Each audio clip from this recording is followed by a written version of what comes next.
And beginning in the very beginning of the summer there of 1981, Courtney Hunt was asking me a question I really didn't want to be asked. And that question was, so tell me, do you want to go to Mars? And then in the late June of 1981, I said, why should I go? Why are you asking me to go to Mars?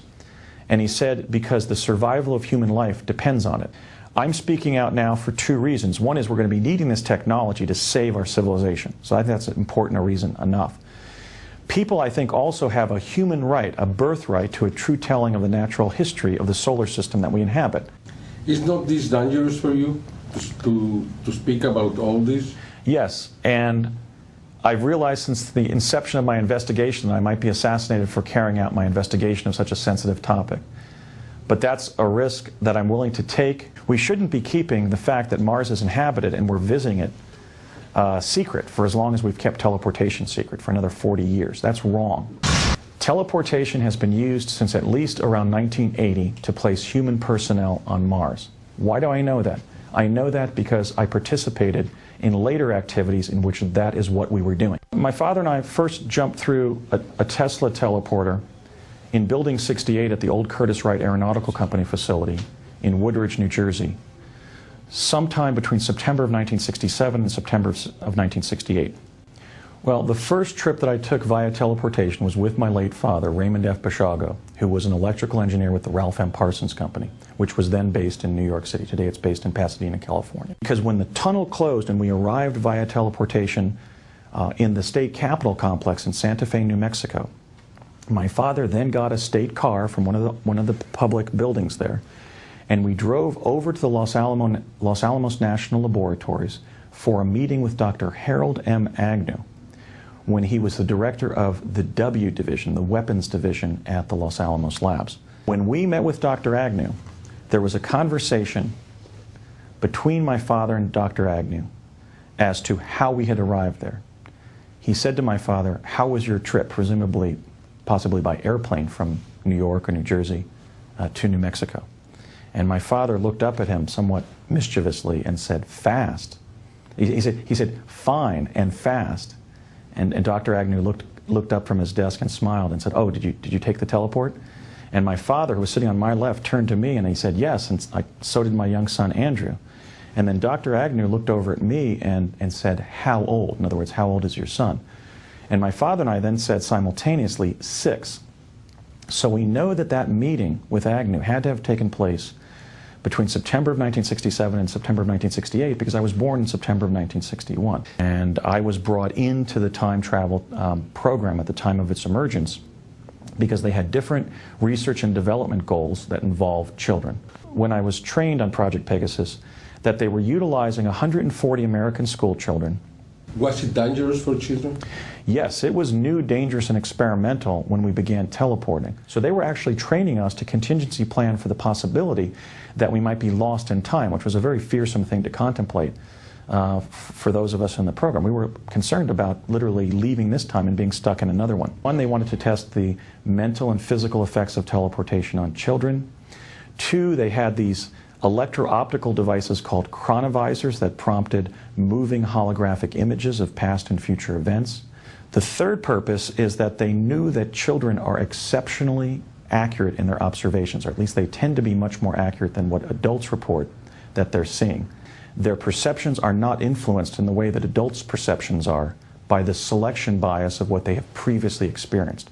The fourth reason, and that which we were most excited about, is they told us that in adulthood, we would be admitted to the U.S. Naval Academy at Annapolis, and that would be used as a pretext to involve us in future time travel activities, that we were being trained to become America's first cadre of chrononauts in a secret program that would run parallel to the U.S. space program. What are we doing trying to fund teleportation when it's existed for 40 years? I'm not lying. I can give you the names of the locations we were taken to where events, time travel activities occurred. I can give you the name and describe the structure and function of the devices. I'm giving the name not only of project insiders whose names will show up in government records as a result of entering certain facilities or having security badges and so forth.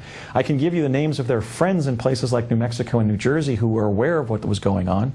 Nikola Tesla found a way to create an apparatus that draws radiant energy from the time-space continuum. Radiant energy is a form of energy that he discovered. It is latent and pervasive in the universe. My father and I first jumped through a Tesla teleporter in Building 68 at the old Curtiss-Wright Aeronautical Company facility in Woodridge, New Jersey, sometime between September of 1967 and September of 1968. We know that because we arrived in the state capitol complex in Santa Fe. The teleport would open up a tunnel in the time-space continuum.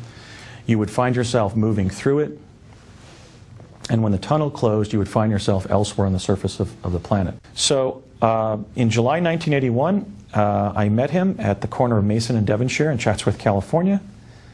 In his car, we drove to the office building that is at the corner of North Sepulveda Boulevard and Imperial Boulevard, immediately southeast of the grounds of the Los Angeles International Airport. The address of that building is 999 North Sepulveda Boulevard. And Courtney Hunt was speaking to me through the telecom and saying, "Are you ready?" and so forth. And I finally grew impatient because I wanted to go to Mars. I don't like waiting for things. And I borrowed a line, I believe, that was from Alan Shepard during the space program, which was "Light this candle." Maybe it was John Glenn. But I cribbed some wording from one of the American astronauts, and I said rather impatiently, "Light this candle." I was really growing exasperated. I couldn't tell that much was happening. All that was happening was that panels of light on the top and bottom of the elevator started blinking.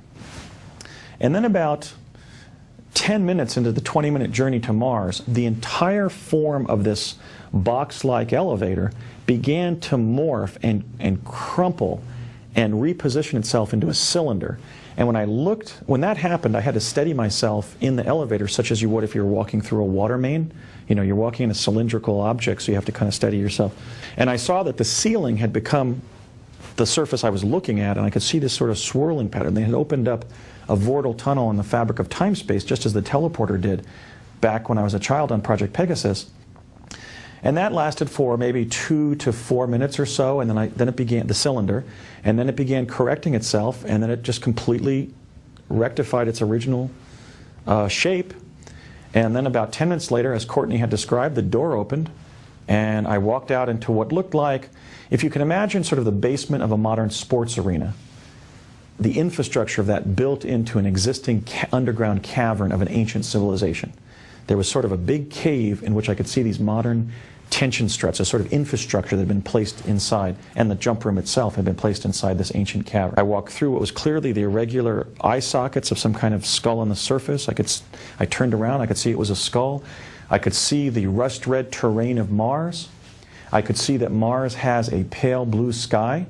I could see that, or sense rather, that Mars smelt of gunpowder, which must have been some sulfur content, at least at that location. What is the temperature on Mars? What do they eat on Mars? It was about 70 degrees. Now, the conventional scientific literature about Mars states either that Mars is prohibitively cold or that Mars has temperate regions that would be survivable by humans. I don't know where I was sent via the jump room at 999 North Sepulveda Boulevard in El Segundo, the Hughes building that the jump room was in. All I know is that they sent me, and I turned and I saw a small human being from our civilization on Earth run up to me, and then 2 more individuals a couple years older than me. I would say they were maybe 21, 22, 23 years of age, ran up to me, two men and a woman. And I was interacting with the first individual who ran up to my location. And they were clearly human beings from Earth. They weren't Martians. They looked normal. They were speaking English, too. That's one of the bases? I think it might be a base. What we can say is that this is a detail, it's an enlargement of a segment of one of the glass tubes that have been found in various places on Mars. They seem to be artificial structures that have been built around this ribbing, and then some kind of glassine substance has been extruded across the reinforcements. That photograph has been the subject of widespread global scrutiny because it contains an anomaly that apparently looks like the figure of a human female in a blue dress on the far leftward or southward edge of the home plate plateau. Is that the U.S. government achieved time travel 40 years ago, pardon me, and was using it to reach Mars at least no later than 30 years ago.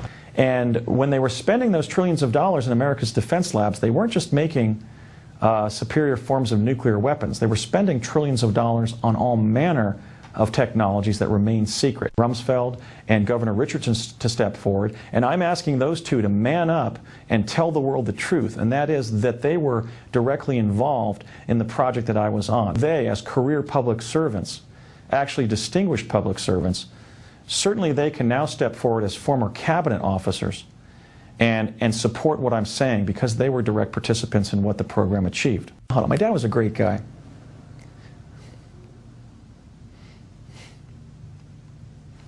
Sorry. And then he said, then I want you to tell the whole world. Because what we were part of was something great. This is the future. And people deserve to know what we achieved. The time-space pioneer children were not individuals like myself. We were in the second group. The first children to teleport and literally become inhabitants of the time-space age were kids from Latin America. I don't believe that it's my responsibility to convince people of the truth. I think it's my responsibility to simply stand in my truth and tell it. And so that's why I'm speaking out. And I recognize that that was a privilege, and certainly telling the story of those technical achievements because of the value that they could bring to our global civilization is more important than worrying about whether I'm going to be killed or not as a result of coming forward. Is not this dangerous for you to speak about all this? Yes, and I've realized since the inception of my investigation that I might be assassinated for carrying out my investigation of such a sensitive topic. But that's a risk that I'm willing to take. I'm pursuing a cause that I'm not willing to postpone, and I believe that I will prevail at.